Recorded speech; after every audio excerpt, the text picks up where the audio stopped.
Hey everybody, this is Troy Denning. I'm going to be explaining the approach and progress of the project so far. We've decided to use the PR2 model robot available in the ROS framework.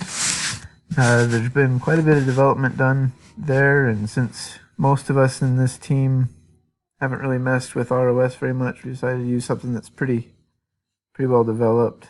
We wanted to use a 2 or 3 point grabber, a pick and place style gripper, so that we could pick up a block and move it and do the path planning to approach that problem.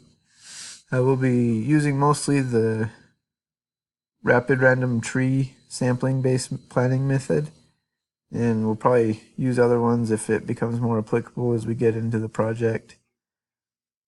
We'll use MoveLt and GrassPLT packages and other libraries that are available in the ROS framework to help us better model our application. We've read all of the papers required for assignment 4, and we've compared a lot of the different approaches, and it seems like this is going to be the best fit for our application.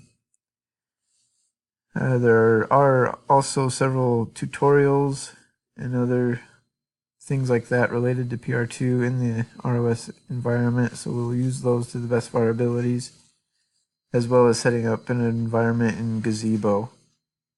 Really, we're still figuring out how to best approach the problem as we get into the course on learning how to implement these planning algorithms. We'll be able to further test what we need to. And thank you. Bye.